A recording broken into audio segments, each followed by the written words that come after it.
Mosul, Iraq, 2005. Army Staff Sergeant Adam Lingo is hunting down an elusive enemy. I want to see some kicks. He records his unit as it conducts raids trying to kill or capture insurgents. People want to see the sterile, watered-down version of what's going on. They don't want to see, you know, accept the reality that war is nasty.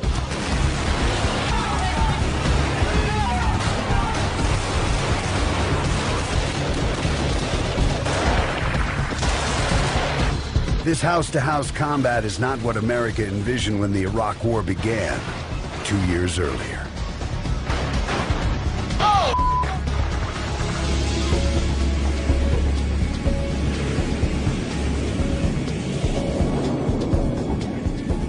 March 20th, 2003. Major Mark Hain is on a top-secret mission over Baghdad. As the sun begins to light the sky, he fears that anti-aircraft batteries will spot his F-117 stealth fighter. I said, well, I could see them. Does this mean they could see me? Think about it. Black aircraft flying in a blue sky is a juicy target. But he remains undetected, reaching his target, and drops 2 satellite-guided bunker-busting bombs. The war has begun.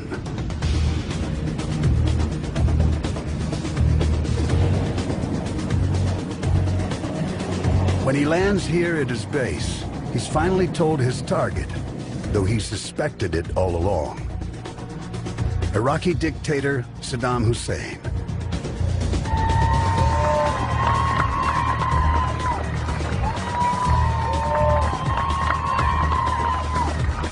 Couldn't hear anything over the noise of the engines and everything out there, but I could tell that everybody was pretty pumped. Their happiness is short-lived.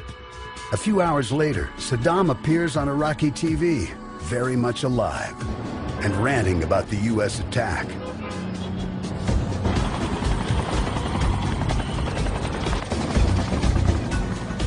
The next day, President George W. Bush orders a coalition of ground forces from the U.S., the United Kingdom, and Australia to invade.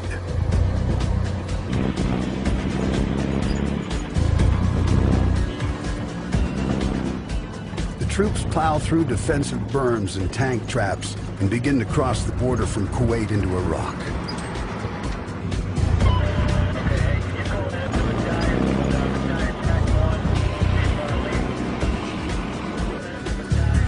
Their mission is a quick strike on Baghdad to take down Saddam's regime, which the U.S. accuses of developing weapons of mass destruction. 21-year-old Marine Corporal Marco Martinez crosses this desolate Iraqi desert in the back of a cramped assault vehicle. The former gang member from New Mexico is itching for a fight. We just wanted to go in there and just get it on with all these people. They wanted to fight us. I mean, I would have got really disappointed if we didn't go. I'd have been kind of mad. Finally made it, man. Where are we? Just crossed the border to Iraq about 10 miles ago.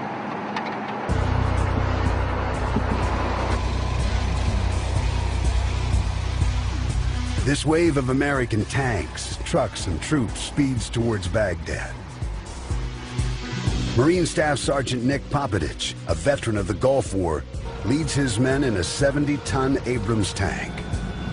Some guys get nervous, you know, and they're a little worried about it because it is an unknown, you know, and what I would tell them is combat's one of those unique things, you know, you don't have to have done it before to be good at it. Going to war is like the Super Bowl, like you made it, like you're actually performing it. It's like sitting on the bench for a couple years and then all of a sudden getting to play in the game. Martinez is confident, but worries that Saddam's army might use their WMDs if forced into a corner.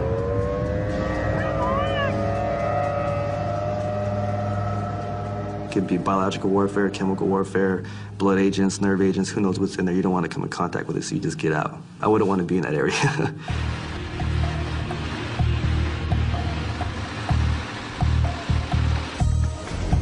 To reach the capital city, these forces must cross over 300 miles through southern Iraq, home to the majority of Iraq's Shiite Muslim population. Saddam, a Sunni Muslim, has brutally oppressed the Shiites for decades. And many Iraqis here are happy to see American forces. The first Iraqi I seen was a farmer. He was looking at my tank as I was going by, and I was looking at him. And I waved at him, and he waved back, and I thought, okay, well, that's a good sign, you know?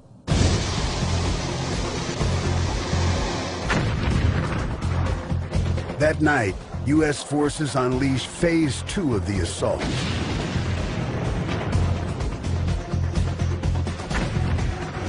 It's called shock and awe. A barrage of airstrikes on government and military targets all over the country. It's designed to convince Saddam's 400,000 troops to surrender.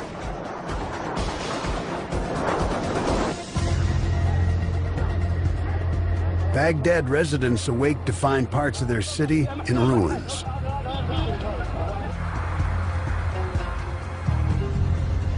Corporal Martinez sees signs that shock and awe is working.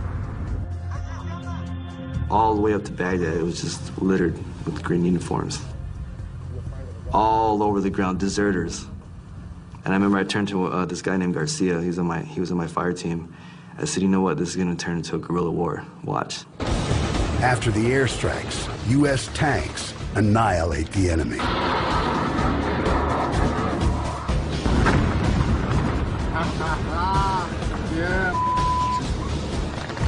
Incinerated Iraqi tanks litter the roads, while U.S. ground forces decimate remaining pockets of fighters.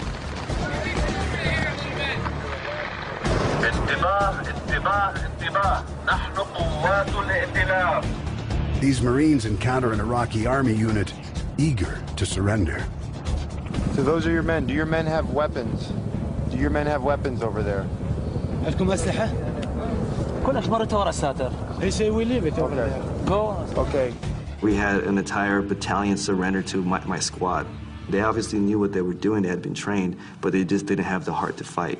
If they actually wanted to fight, we would have taken heavy casualties. I remember thinking to myself, well, we all could have died here. Martinez pushes on. Part of an Allied operation on its way to becoming one of the fastest armored assaults in history. It kind of became a blur because, I mean, I'm being realistic. We didn't sleep for the first 3 days straight. We didn't sleep. But the sheer speed of the run up country presents daunting challenges. Vital supply units in the rear can't keep up with the combat units leading the way. Sometimes we ran out of food, ran out of water. Just supply couldn't keep up with us because we were going that fast to Baghdad. One of those supply convoys falling behind is the Army's 507th Maintenance Company. Somehow our vehicles, our company vehicles, just kept breaking down and people getting stuck in sand. It was just kind of a one thing after another nightmare. 19-year-old Private Jessica Lynch from rural West Virginia sits nervously in the back of a Humvee with 2 others in her unit. Most of us were, 19, 20 years old. This was our first war. Straight out of high school, we weren't really sure what to expect. The 33 soldiers in the non-combat unit are trained and equipped with only the most basic weaponry. Early on the morning of March 23rd, Lynch and her comrades lose sight of the Patriot anti-missile convoy they're supposed to be following. When you look around you and you see 1,000 other trucks beside you, and then the next time you look around and there's nothing. I mean, there's sand as far as you can see. We weren't even on a road. They've been on the move for 2 straight days. Exhausted and disoriented, the company makes a fatal mistake. Instead of going around the city of Nasiriyah as planned, they head straight into its unsecured center. At first it's quiet. Then suddenly Lynch hears a shot. We knew that we were in trouble. And then as we were going along, I mean, it was just constant fire from both ends. They attempt to retreat, but they can't maneuver their 18-vehicle convoy quickly enough. Lynch is trapped in a hail of gunfire. She desperately tries to get her weapon working. There was so much sand jammed up inside of it. It wasn't working, plus you were shaking so bad where it was just nerves. And it was just a kind of a, well, this is it. Let's pray and hope we make it through it.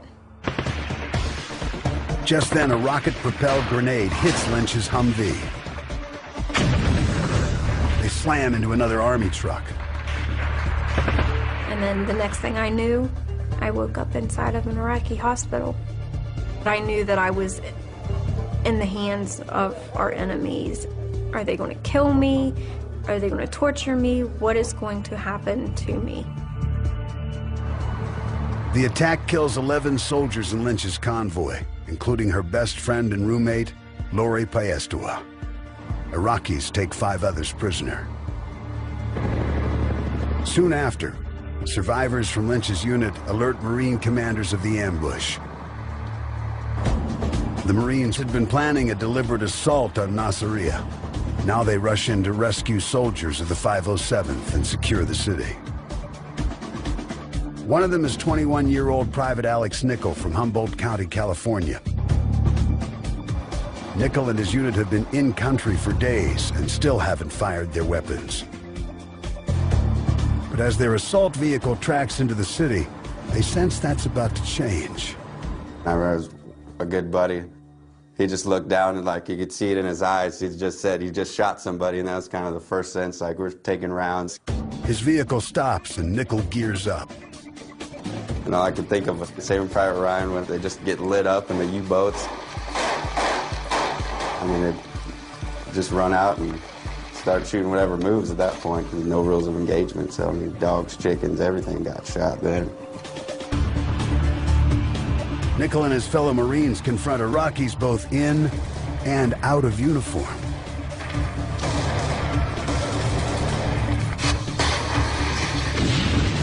It's the first major battle of the war, and the first large U.S. death toll. 18 Marines die. That same day, 30-year-old Army pilot David Williams flies his Apache attack helicopter toward Karbala, a key access point to Baghdad. It's protected by an entire tank division of the Iraqi Republican Guard, Saddam's best trained and best equipped troops. I was a little intense, a little nervous because we had never gone up a force this large, and knowing that over Karbala and Baghdad, the Iraqis still had quite a bit of the air defense units. They're 25 miles from their target zone when Williams and his gunner, Ron Young, fly over the town of Hillah. They're startled by what they see below. There's a lot of people walking on the streets with rifles, and here it is, we're going beyond midnight, and we thought to ourselves, that's kind of odd that all these people would be out, and all hell broke loose at that point. The entire town just lit up with anti-aircraft fire. Williams attempts evasive action.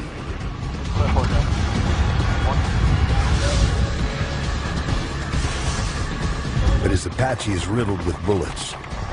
Ron was screaming, turn left, turn right, and at that point I knew that we were going down. He fights the controls and manages to crash land in a rice paddy.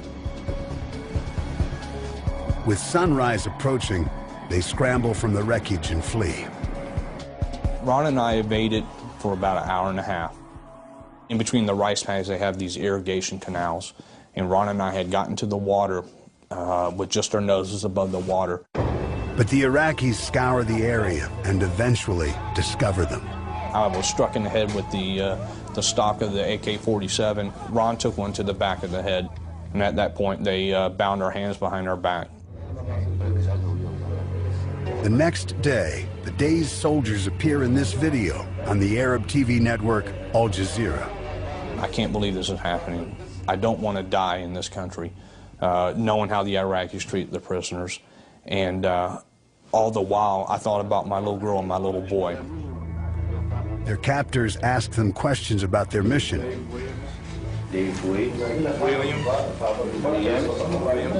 Williams stonewalls. What about days before? I've not done any missions days before.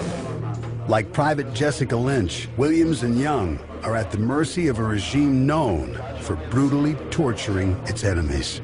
For the first time, they had somebody that they can punish. I was very concerned on what they would do.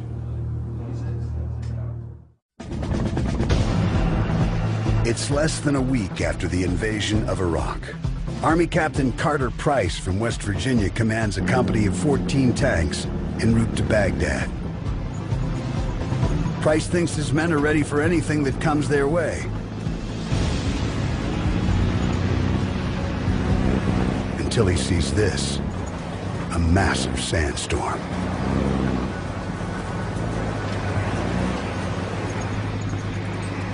It looked like you were on Mars.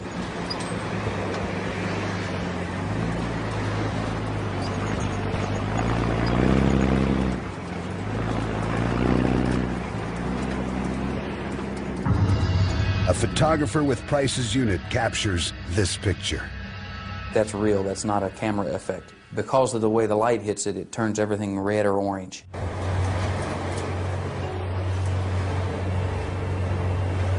The storm stalls the invasion for 2 days. It gets in everything. It's you can't see. You can put your hand in front of you like this and you can't see it. It's unbelievable. It's unbelievable. My battalion commander, when that sandstorm lifted, he looked over at his wingman's tank and said, "What's next, Locust?" When it clears, Army and Marine units mount up and keep pushing north.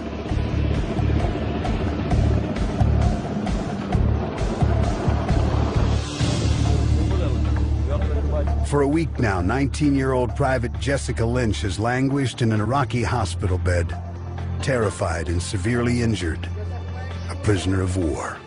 There was a point where I thought I would never be found. This was how I was going to die, you know, not getting help, not, you know, ever seeing my family again. On April 1st, she thinks she hears a helicopter and then shouting right outside her room. I wasn't sure who was standing on the other side of that door and what they wanted. That was kind of the moment of truth for me. Are you in any pain? Okay. Where's those windows go out to, Aaron? It's okay, it's okay. As the minutes rolled by and, you know, they started talking to me, one even ripped off the American flag off his uniform and handed it to me. So the more they kind of talked, the more comfortable that I got. Still here with you, Jessica. They rush Lynch to the waiting helicopter. Make sure we get a good count, guys, as she comes in. And her nightmare ends. There you go. You're doing great, Jessica. You're doing wonderful, okay? Welcome back. And I realized, oh my gosh, I get to go home and I get to see my family and I get to eat a turkey dinner with mashed potatoes and applesauce. Lynch's rescue isn't the only good news for U.S. forces. Saddam's army is rapidly disintegrating and still hasn't used weapons of mass destruction. As time progressed, the issue of WMD kind of went to the back burner, and we were more concerned with fighting these different factions that were found within Iraq. But with the Iraqi army all but defeated, U.S. troops immediately face a new and deadly problem. They can't distinguish friend from foe. It's just one minute they're smiling, the next minute they're trying to kill you. And it's hard to fight a war like that. 80 miles southeast of Baghdad, these Marines set up a checkpoint. They're trying to identify Iraqis who may join a growing guerrilla force, ready and willing to kill Americans. Certain indicators to look for, the haircut, the boots, shoes, how well they are dressed, how much money they are carrying. They nabbed this 20-year-old walking along a road from Baghdad. He has a book containing notes supporting Saddam's regime. All right. He ran up to Baghdad, and then he came back down south. And the whole time he kept this book. He knew if we found this book, he was going to get in trouble. He claims the notebook isn't his, but his story doesn't add up. He's my cousin, and I was writing, and just don't want to give it back to him. Tell him if he's lying, he's going to get himself into more trouble. The interrogation uncovers no solid evidence. I think this kid might just be confused. So they let the young man go, not knowing if they made the right call. Almost 3 weeks into the invasion, U.S. soldiers and Marines continued tightening the noose around Baghdad. And British soldiers are securing the cities of Qasr and Basra.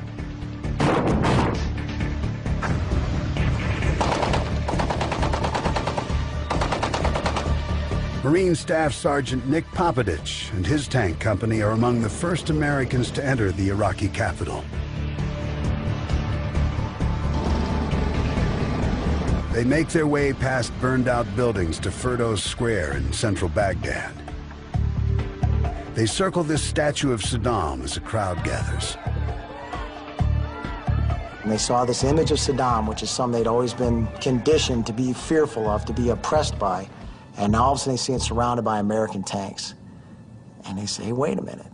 Maybe we don't have to be scared of them no more. And then before you know, I mean, there's hundreds of them out there, and then it starts to turn into a celebration.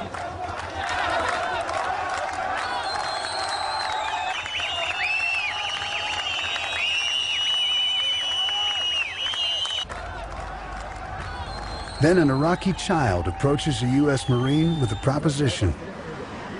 And he goes up to the vehicle commander, Tony Lambert, and he says, Mister, can you help us pull down the statue? So it was just a kid. It was some kid's idea.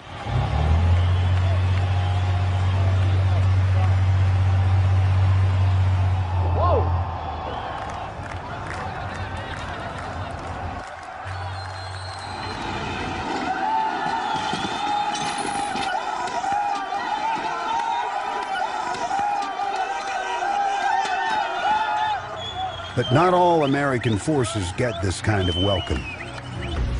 2 miles away, a convoy of Marines comes under heavy fire while driving past Baghdad University.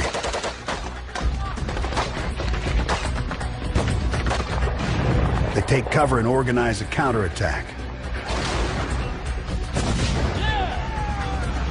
The Marines use an armored personnel carrier to ram the university's outer wall.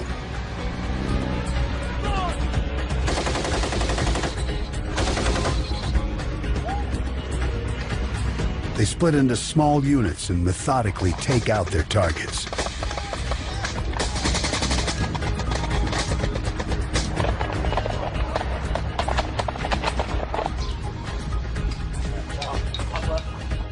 Soon, troops all over the city see resistance come to a stop.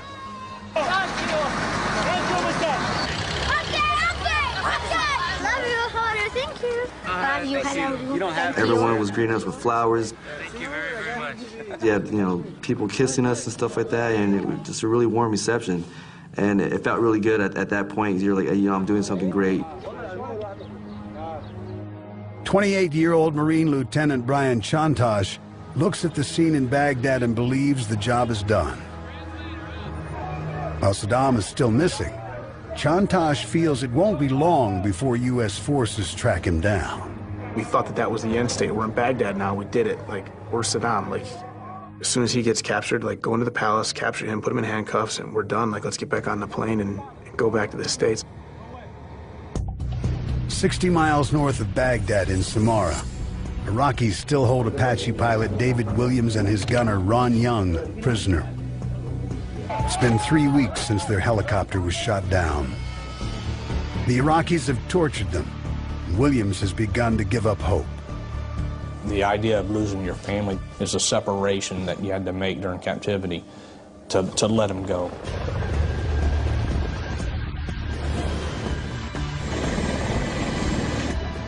Suddenly, he hears a commotion outside his cell. I mean, just all of a sudden, in an instant, and the door was kicked open, and these Marines started running through the building, and they were screaming, "Get out, get out, get out." Marines rescue Williams and Young, along with the remaining captured soldiers from Jessica Lynch's unit. I mean, just the sheer joy, you know, you don't know whether to cry or you know, I mean, it was so hard to control your emotion. It was just incredible. Within days, Williams and Young are reunited with their families.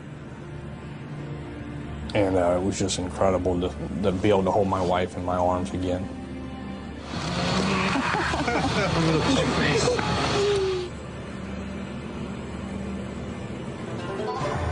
Back in Iraq, taking the lid off 24 years of Saddam's oppressive rule is having unanticipated consequences.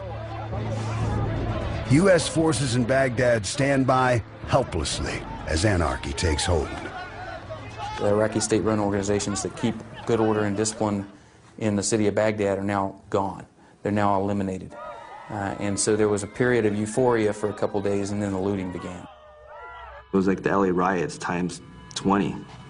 That it was just a free-for-all. They thought that in America, that's the way America was. You just do what you want when you want. You would go to a building and the door frames were gone, the hinges were gone, the wiring in the building was gone. If it had any value at all or had ability to be taken from that building, it was gone.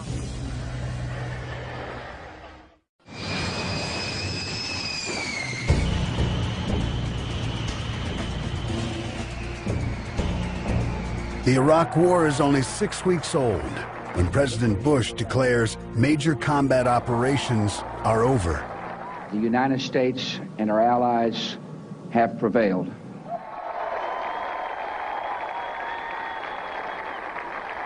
These sailors are finishing a 10-month deployment, but thousands of other troops, including Army Captain Ryan Howell, are just beginning theirs.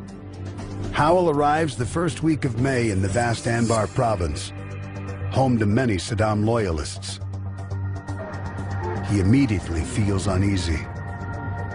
It was a feeling of two people almost, you know, like we're on one side of the street, they're on the other side of the street, and we're staring at each other. It was like that uncomfortable high school dance moment where you don't know if you're going to go up and talk to the girl, ask her to dance or not. It was kind of having to make this up as we go along initially. 28-year-old Howell and his unit conduct daily patrols from a forward operating base, or FOB. These bases are set up outside cities and towns all over the country. They're designed to keep U.S. troops separate and safe from the native population. When Howell leaves his FOB, he patrols crowded markets and can feel the resentment. Imagine just being surrounded by just hundreds and hundreds of people just walking around. And you're just sitting there in the middle of them going, okay, whether or not I'm welcome here or not, I don't feel right being here. In June, Philadelphia native Gary Bishop is on his way to Iraq for the first time. I remember flying into Baghdad, me by myself with a bunch of tank parts, and I'm wondering, what am I getting myself into?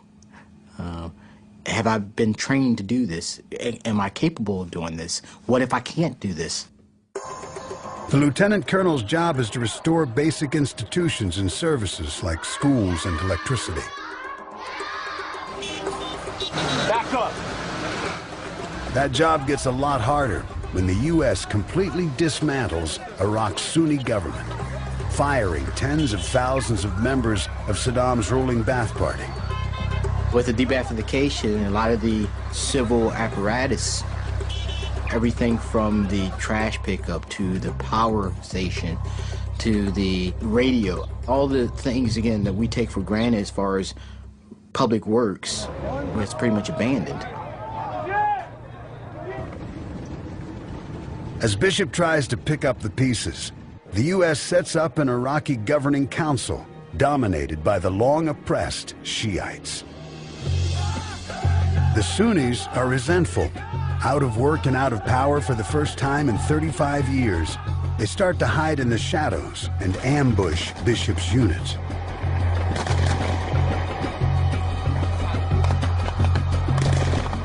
For a period of time, it paralyzed my unit because it's a faceless enemy. They're hidden amongst the crowd. Soldiers hated to go on patrol.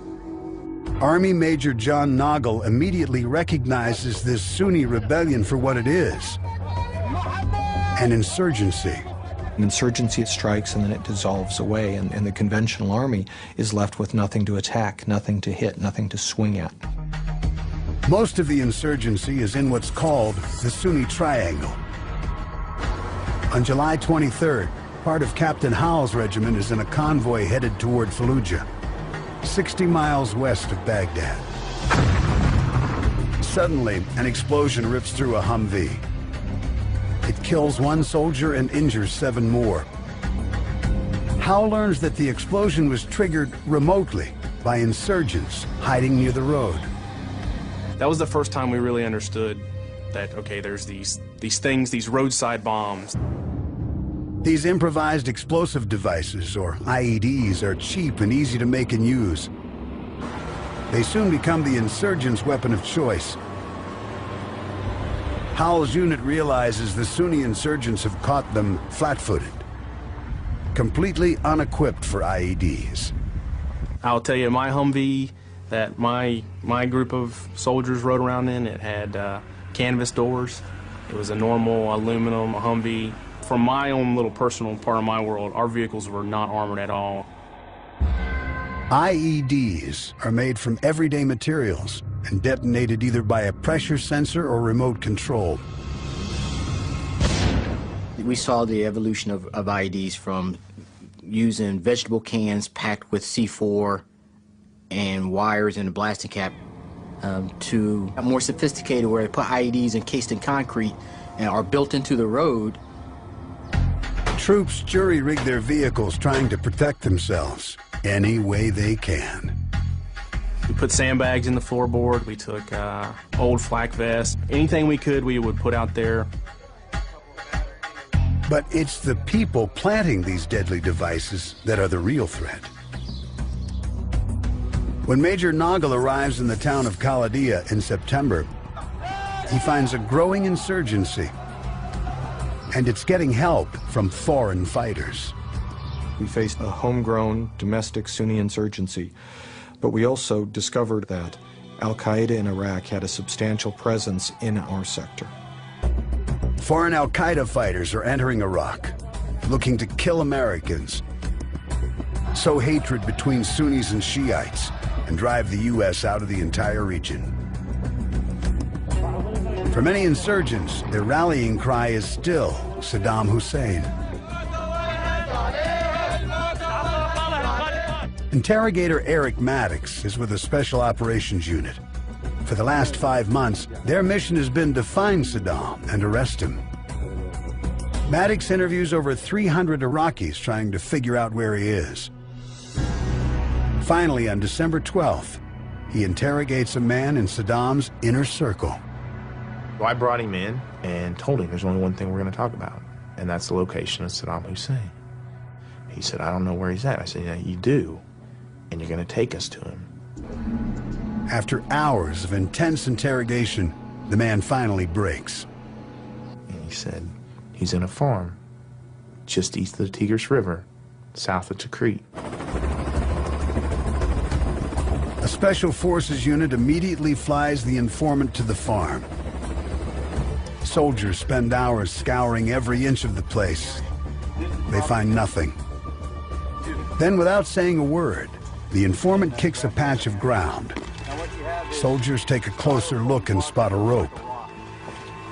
They pull it and find Saddam Hussein hiding in this hole with over $750,000 in cash. There was a ventilation fan, a light, an area where he could lay down. Obviously, I was extremely excited, but I also realized we're at war, and there's 100,000 U.S. soldiers, sailors, airmen, marine out there who are still getting after it, In fact, Saddam's capture does little to change things for them. That same day in Khalidia,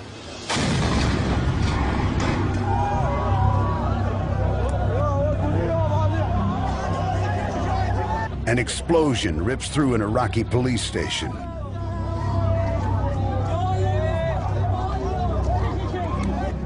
Major Noggle rushes to the scene of carnage. I mean, literally picking up pieces of human flesh and gathering evidence and talking to the people on the scene, trying to get intelligence on what happened. In the end, he finds 26 Iraqi policemen and 2 young girls dead. December 13th, 2003 for me will always be the day that Al-Qaeda attacked the police station with a car bomb, not the day that we captured Saddam Hussein. The capturing of Saddam Hussein did not end the insurgency, did not significantly change my life. The car bomb on the police station did. The bomb throws the town of Khalidia into chaos. There were riots in the streets. It so happened that there had been an American helicopter flying by at about the time the car bomb blew up, and the Iraqi people in the sector were convinced that it had been a missile strike by the American helicopter rather than a car bomb.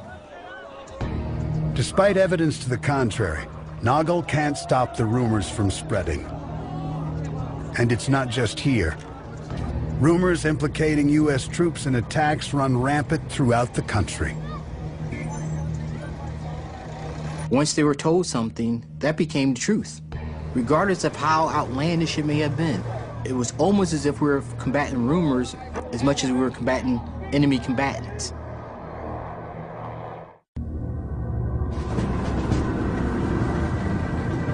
The Iraq War is a year old. Second Lieutenant Neil Prakash and his tank platoon are stationed in Baquba, 40 miles north of Baghdad. They conduct 6 patrols a day, trying to find IEDs and stop insurgents from planting them. But it's frustrating work. When you clear a route, the space around the tank where you are, that's cleared. The minute you drive away from it and you take your eyes off it, it's not cleared. IEDs are the biggest killer of U.S. troops in the war. Responsible for more than 100 of the 379 killed in action so far. On one mission, Prakash and his men are ordered to park their tanks in formation beside a road. It's called route security. Like out of all the hundreds of miles of highway in Iraq, maybe that was secured, right?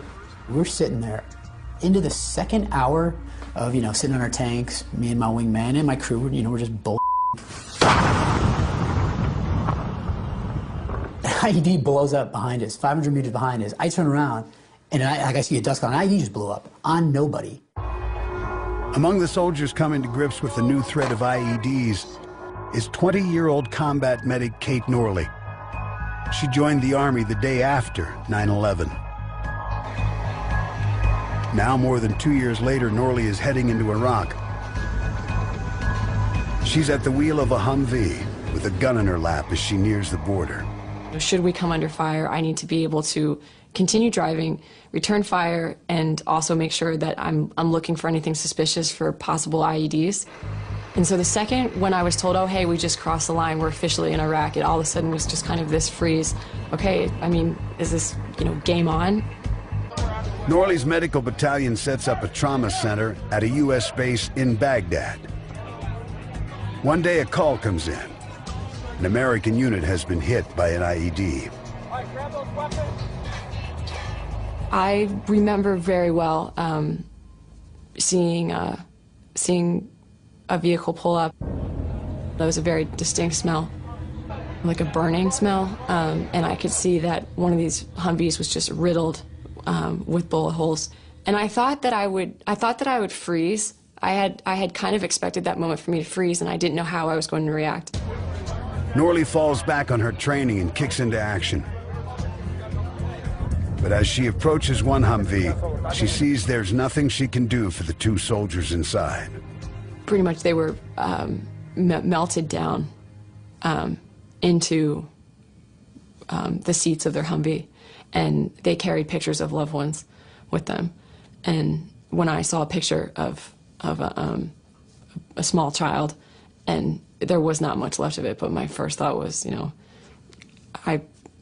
their family doesn't know this, and it was that was really hard. Machine gunner Colby Buzzle has also seen the damage an IED can do. His Stryker vehicle is just as fast as a Humvee, but armored like a tank. I was really lucky. I mean, if I would have been in a Humvee, I would have been, I probably wouldn't be here right now, you know. I mean, every single vehicle in our platoon got hit at least once by an IED, RPG, or a rocket, or all three. Buzzle and his unit kill and capture some insurgents, but have a hard time identifying their targets. I remember this feeling of, like, where are they? What do they look like? I don't know where they're at with it, you know, just that kind of feeling, you know. Up to this point in the war, the one group American troops thought they could trust were the Shiites, who had long been oppressed by Saddam. Army Second Lieutenant John Caldwell patrols a vast, poor Shiite area of Baghdad called Sadr City. So far, it's been relatively peaceful. But by April, Caldwell and his men see groups of mostly young Shiites begin to protest the U.S. invasion.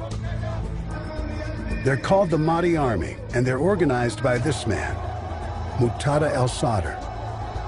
More and more young men were joining the Mahdi Army.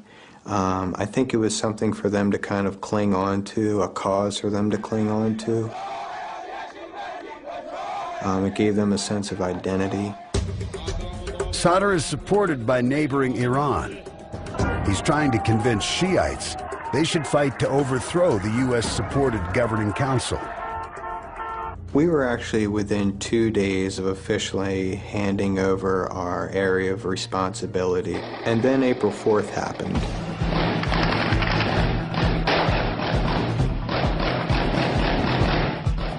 On April 4th, heavily armed groups of the Mahdi Army storm and seize control of police stations and neighborhoods in southern Iraq.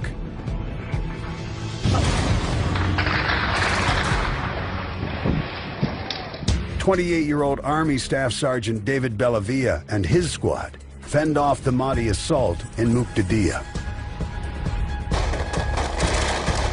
One sniper shoots at them from a house, so the Americans unload a barrage of gunfire, killing him.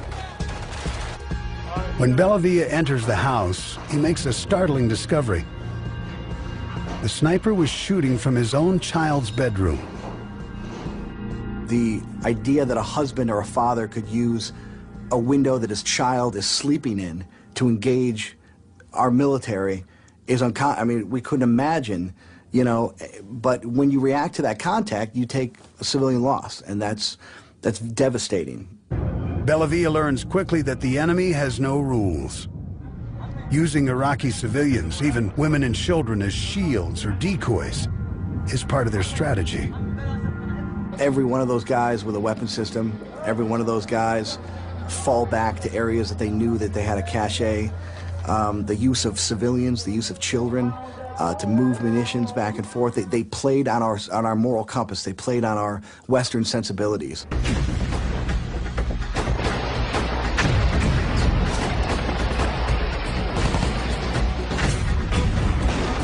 The Mahdi Army eventually folds under the sustained counteroffensive. But Second Lieutenant Caldwell questions what progress, if any, the U.S. is making in Iraq. If I go ahead and just shoot up this whole town and then kill everybody in my sector and destroy every building, I haven't really accomplished anything then.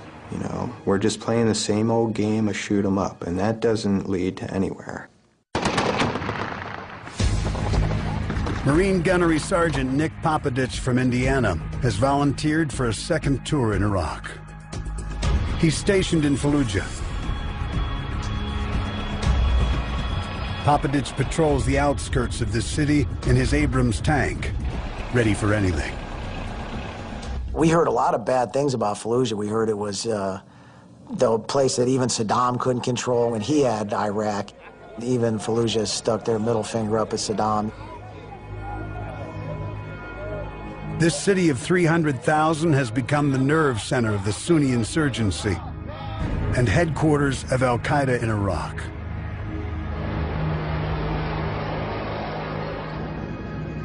The first several days of patrols are relatively calm for Papadich. Then, in late March,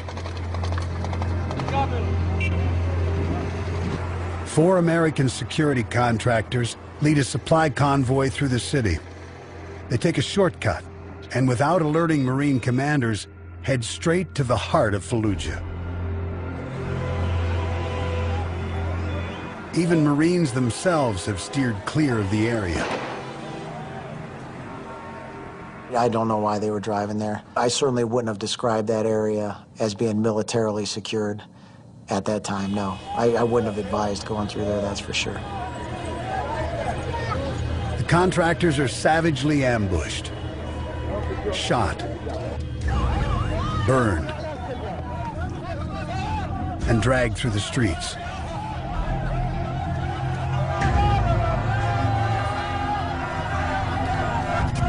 They hang 2 of the men from a bridge over the Euphrates River.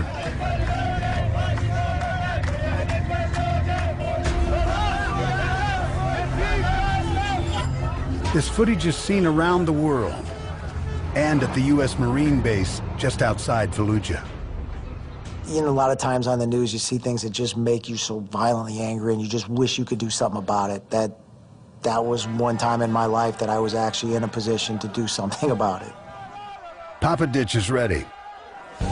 His Marine commanders plan a surgical strike to find the killers. The Pentagon intervenes and instead orders a large-scale assault on the entire city. It's the news 25-year-old Sergeant Josue Magana has been waiting for. When we got the order that we're going to push into the city, it was exciting. It was kind of like a sigh of relief. You know, like, finally we're going to go and, you know, this is what we came here to do. The city streets are eerily quiet. 1,600 Sunni insurgents are hiding in the labyrinth of concrete buildings and narrow streets. On April 4th, Sergeant Papadich does a final check of his Abrams tank.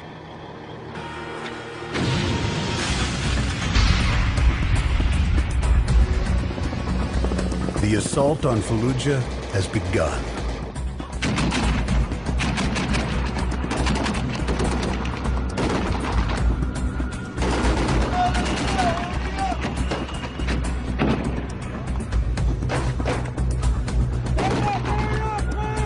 Target!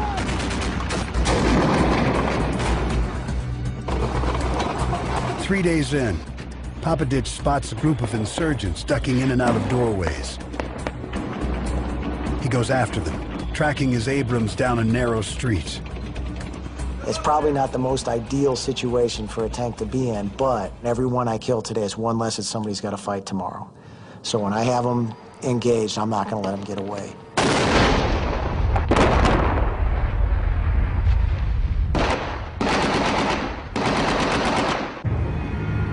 Then, an insurgent fires an RPG. The tank absorbs the explosion. As Papadich readies his .50 caliber machine gun to return fire, a second shooter launches another RPG. I never seen him. And when I went into my machine gun, I heard a sss, and bam, that's when the rocket hit me right in the helmet. Blew my helmet apart, blew one eye out of my head, and knocked my other eye down to my sinus cavity. So for me, what I saw was a real bright flash of light, like a super intense camera flash, and then nothing, just darkness. And I could hear this like humming in my ears, like if you took a radio and put it on the static and then cranked the volume, just like this, just in my ears. I couldn't hear anything. A news cameraman takes this video of Papadich moments after the attack. I was very sleepy, like I just need to go to sleep, and I knew that's a good way to die, so don't go to sleep, just stay awake.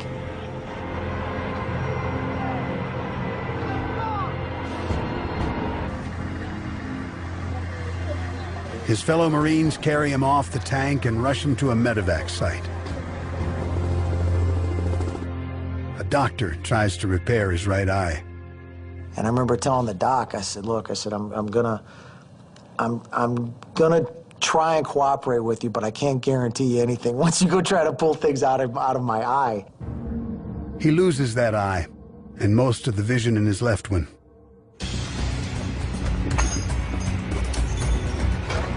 On the streets of Fallujah, Sergeant Josue Magana and his infantry company continue the assault.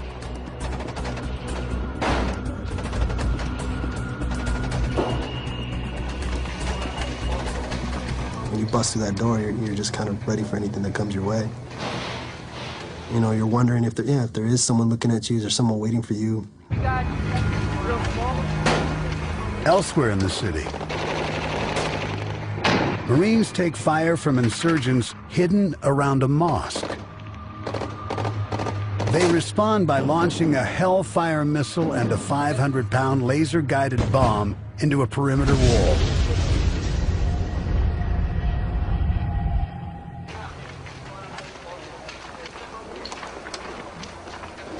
Arab news channel Al Jazeera broadcasts images of injured and dead, including women and children. The channel claims they're victims of the U.S. bombing.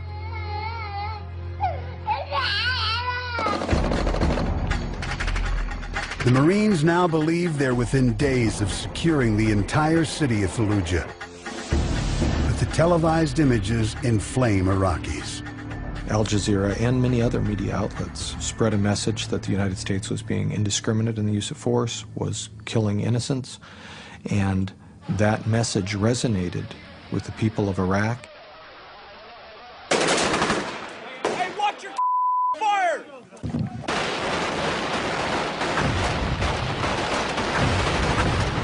The next day, President Bush orders a ceasefire. The Marines remain in Fallujah, but their orders are to not initiate contact. They're upset with the decision. They want to finish the job they started. We know it's not coming from our commanders. It's not, you know, it's coming from a lot higher, telling us, hey, we're going to control you guys from, 1,000 miles away, and this is how we want to do it. See him? No! The ceasefire makes Marines holding their ground in the city easy targets. Where is he? Oh, is that them on the roof? Hey, is that friendlies on the roof? On the roof? This one right here? Yeah! He's in there! We got friendlies on the roof! It was one-sided. We still got fired at, mortar rounds. Pretty much all we can do is kind of hunker down and just not get hit. On April 26th, Magana and his company get fed up with being sitting ducks. They secure 2 houses near a mosque, the site of frequent insurgent sniper fire, and wait. It isn't long before the enemy comes knocking. The house started, shaking and explosions, and Marines started yelling and firing, and our house started going, Marines from our house started firing back. And it was just kind of like, holy crap, this is it. Moments later, Magana hears screaming coming from Marines on the roof. He instinctively runs to help. And I heard a pop, and I remember hitting the floor, and I didn't think initially that I was shot. Bring him in here! I started kind of feeling around my stomach, and my finger went inside of a hole. So I kind of looked down a little bit, and the exit wound, my finger went in the exit wound. I guess something in my head was telling me, you're not going to pull through this one.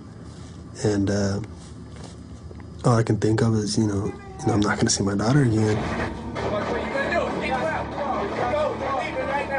Magana asks his sergeant to get a letter to his 3-year-old daughter. I just wanted to have something with my writing, something that I write with my hand. It says, Hello, my little baby. It's your daddy. Just wanted to write you these few little lines. Well, as you know, probably old enough to understand, I'm in a better place now. Now, I know there is no better place than to have you in my arms again at home. But God had other plans for me. I just wanted to tell you how much I love you.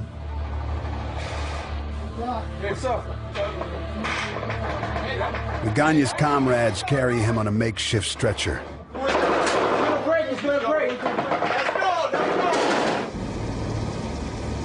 They get him to safety, but he feels deep regret. I let my Marines down, you know, I should have made a better decision. And that's what really stuck with me and really killed me then.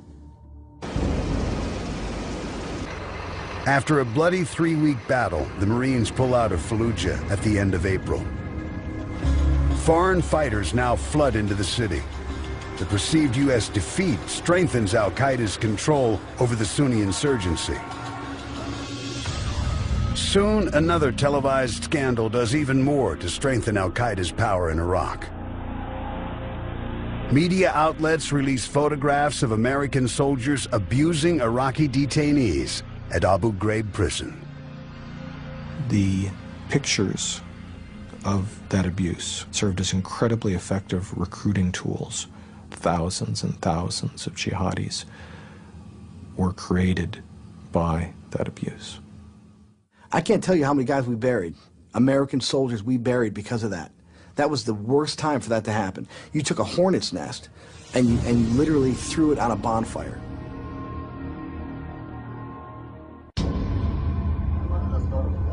In May 2004, al-Qaeda in Iraq leader Abu Musab al-Zarqawi responds to the shocking photos at Abu Ghraib. He beheads American businessman Nicholas Berg in his Fallujah torture studio. The video shows up on the internet. I watched that Nicholas Berg beheading over 100 times, easily. Every time we went on mission, I would watch it, make my guys watch it. I used to have the time memorized. I think it took 27 seconds to cut his head off. 27 seconds. I would make sure that everyone fed that into the machine. What we were fighting was not us. They're not us. They're insurgents beheading people, and we're getting criticized for, you know, whatever happened in Abu Ghraib, whether it was like the nude photos and the humiliation. I'm like, okay, humiliation or murder and execution, which one's worse? The insurgency is still growing by the day, but the U.S. hands over power to an Iraqi interim government. Private Colby Buzzle is told that Iraqis will begin to take over the fighting as well. I remember our commanders telling us that, you know, our job would basically be in support role. Basically, we would act like Iraq's big brother, you know. If the younger brother was getting beat up or picked on, we would show up and take care of it. But whenever the bullets start flying, the new Iraqi forces are nowhere to be found. As the summer comes to an end, U.S. commanders decide it's time for a rematch in Fallujah. Between April and November, Fallujah looked like it had just become hardened as an insurgent stronghold, and it just needed, you know, to be cleared out. Like, I mean, just spring cleaning, like just swept out. Many American troops are like Prakash, thrilled to finally face their enemies head on. Just a huge adrenaline rush, that's it. I don't know. It's fun. When I found out we were going to Fallujah, I was over the moon. I was so excited. I was so pumped up. This was everything I'd lived for.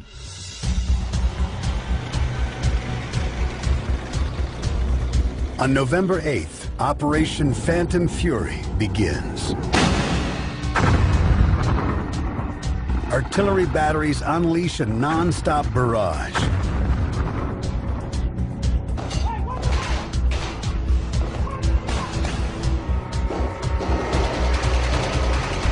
Infantry Marine Private Alex Nickel waits at the edge of the city and takes it all in.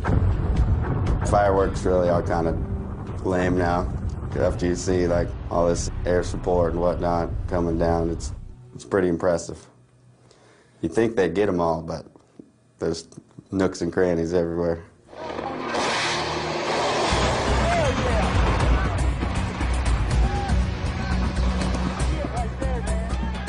Soon after, 8,000 U.S. ground troops punch into the city. Sergeant Bellavia is pumped. But his initial move into Fallujah is met with chilling silence. The first maybe 4 blocks, we didn't see anything. Not a thing. I mean, we peppered that place. It was just this eerie quiet.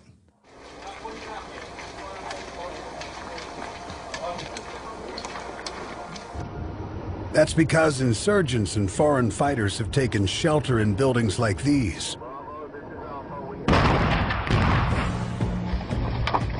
U.S. forces conduct search and destroy missions, hunting the enemy house to house, room to room, and door to door.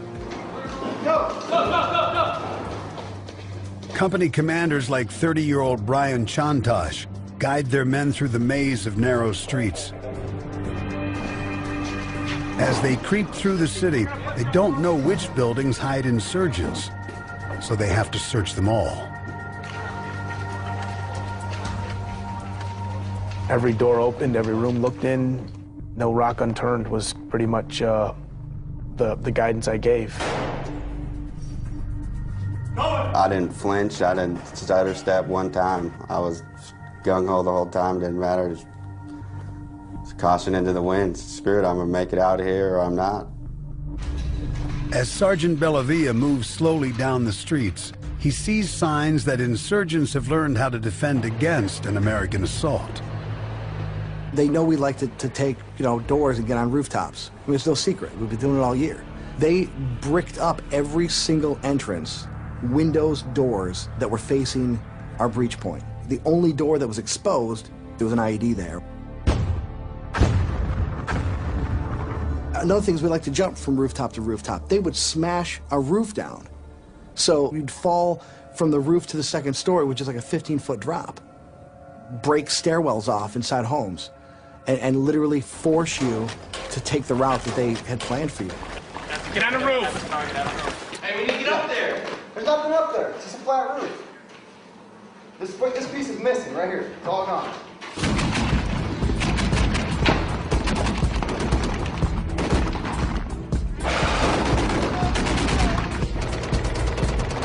In one house, Bellavia, fueled by adrenaline, spots a wounded insurgent and runs after him. Bellavia shoots the man and chases him into a room where he plunges a knife into his chest. He just got weaker and weaker and just like ran his hand through my hair and just slowly brought his hand down, on my cheek and it was probably the worst moment, of my life at that moment. He wasn't an animal anymore, he wasn't a bad guy anymore. He wasn't an insurgent. He was a person fighting for his life, and I was taking it,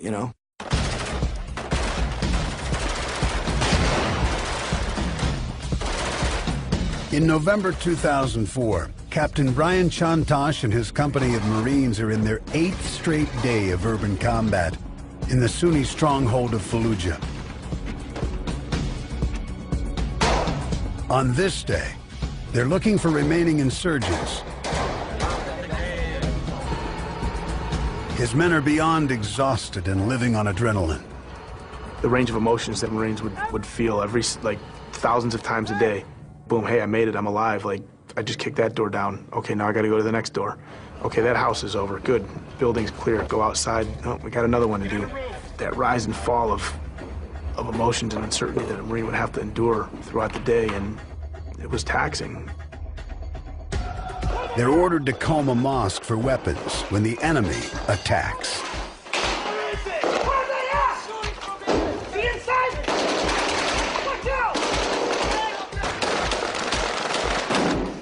They take up a position on this rooftop and target the source of the gunfire. Insurgents hiding in houses near the mosque. The whole division's got them surrounded, and now they don't want to give up. We tried talking to them with our interpreter, getting them to surrender, walk out on the street. They're telling us they'd rather die than they then come out and surrender, so they're gonna die. 5 seconds! Chantosh orders an airstrike.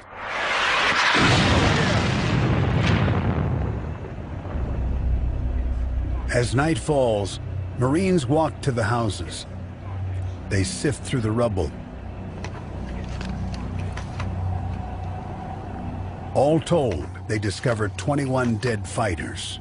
We're gonna check out the body, sir.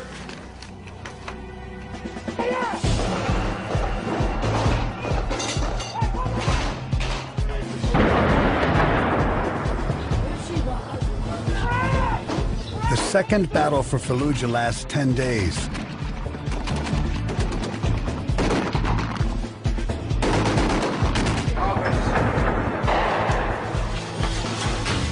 And takes a large toll. 70 Americans die. Still, U.S. troops kill over 1,000 insurgents. It's a victory for the U.S., and Sergeant Bellavia savors the moment. Fallujah was a battle that I needed, that we needed, to show that we were doing the right thing. The morale, I think, was slipping. We needed something. And when you looked around Fallujah, it was very easy to see who the good guys were. And we killed bad, and I think it was a good thing. But the ones that get away, like Al-Qaeda in Iraq leader Abu Musab al-Zarqawi, keep Second Lieutenant Neil Prakash up at night. We let out a lot of guys. Like Zarqawi was able to flee the city. We let out a lot of military-age males because we told them, there's a deliberate mission coming through here. If you're a civilian, clear out. The insurgents quickly regroup and reemerge in and around Baghdad. Everybody who escaped Fallujah came into our area, and that was our job to stop them from coming into our area and see who we can capture. Sergeant Jay Olmo is from Queens, New York, and Specialist Daniel Maella is from Brooklyn. They're part of a tight-knit National Guard unit called the Fighting 69th. In December 2004, they run regular security patrols near Baghdad with their scout platoon. Being stationed near the Iraqi capital means they're more likely to be hit by an insurgent IED than anywhere else in Iraq.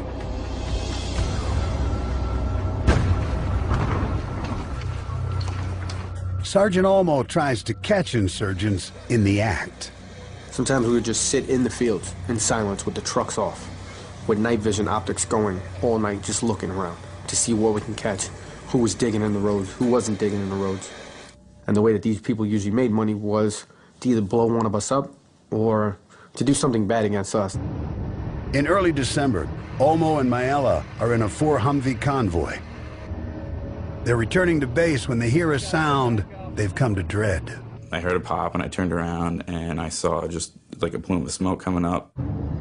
Olmo runs to the wrecked Humvee and finds his Staff Sergeant Henry Irizarry and his crew badly injured. When I got there, the truck was actually cut in half. There was no more engine, there was no more front tires. There was actually, literally the front of the truck was gone. The bomb causes massive injuries to 4 soldiers. Irizarry, Olmo's squad leader and mentor, is in the worst shape. Izzy was actually blown out of the truck. I grabbed both his arms literally and they weren't there. I went straight through his uniform. So I was like, ooh, that's not gonna be good. And he had nothing left to him really, but he was still alive. They medevac him to a military hospital in Baghdad, where doctors try to save his life. We stayed out there on that scene, stuff that was blown up, everything. You don't want to leave anything for the enemy to use against you. So our commanders had us out there forever. Later, Olmo gets the news that his friend Izzy is dead. Man, it felt like your heart being ripped from your chest, because he was the guy who pretty much was holding it together, and now it's not there. He was getting ready to go home on leave in just a couple of days. He was counting down the days, and he was going to be home for Christmas, and then, then just like that, he wasn't. 3 months after the IED kills squad leader Henry Irizarry, the Fighting 69th has moved south.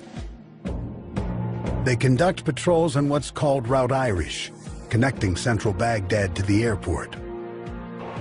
It's known to troops as the most dangerous road in Iraq.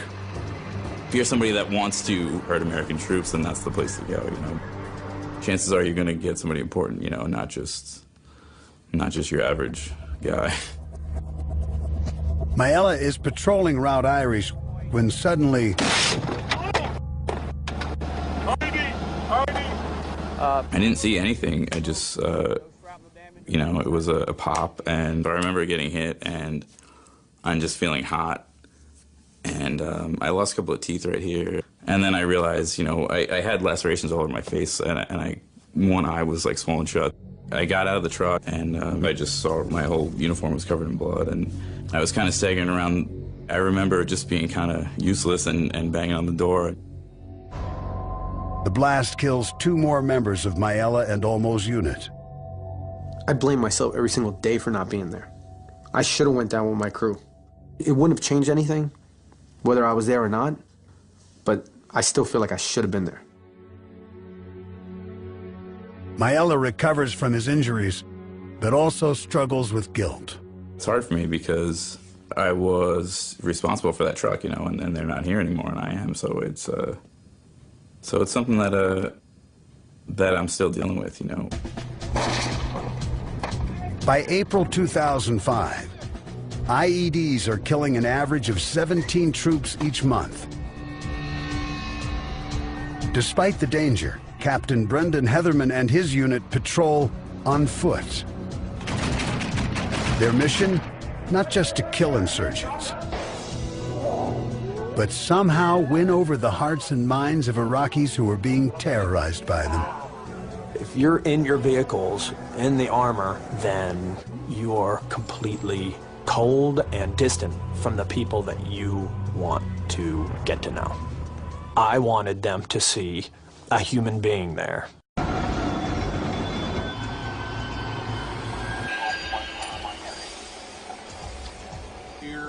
Army Captain Ryan Howell and his unit conduct patrols in a small city called Tel Afar, near the border with Syria.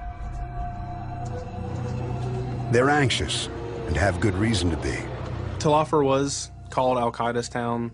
Everywhere you turn, the boogeyman was out there. Part of his mission is to prevent foreign fighters from slipping into the country and attacking U.S. forces.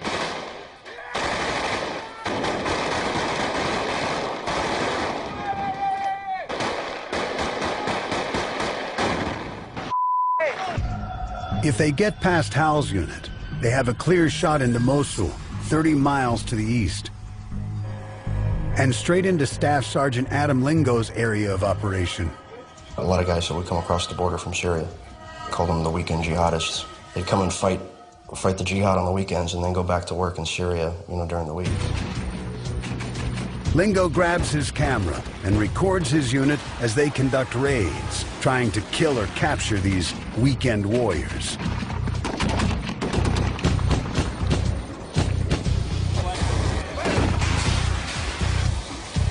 About half of these raids turn up insurgents. But the rest of the time, Lingo and his men are just kicking down doors of innocent Iraqis.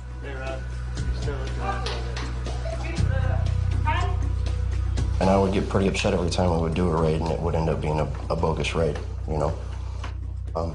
And I wouldn't blame them at all for being upset about it at all. I mean, I would be pretty upset too. Lingo comes to believe that high-intensity raids are doing more harm than good. So they try a very different approach. We definitely stopped using explosive breaches and stuff like that. We would basically knock on the door. They soon discover that this simple human gesture goes a very long way with the population. Marine Captain Brendan Heatherman from Oklahoma uses a similar human touch about 150 miles south in the border town of Al-Qaim. He has his men do patrols on foot.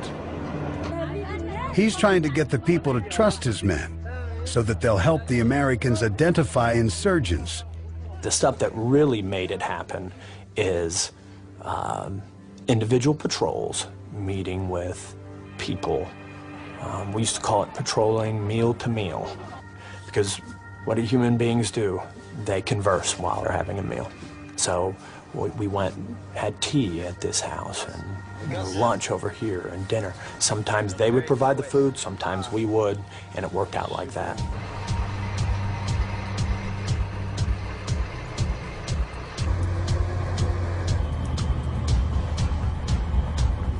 In the second half of 2005, U.S. forces go on the offensive in both Al Qaim and Tel Afar. Troops kill or scare off dozens of foreign fighters. But unlike previous operations, the Americans don't fall back to their isolated base. Instead, they hold their ground, living with the newly trained Iraqi security forces in small bases throughout the city. Anytime somebody decided they wanted to make trouble in this area, fine, we're going to stick some soldiers in your backyard. The new tactic works. It prevents insurgents from returning to areas and terrorizing the population all over again. We were really able to keep a continuous pressure on the enemy or have continuous interaction with the population.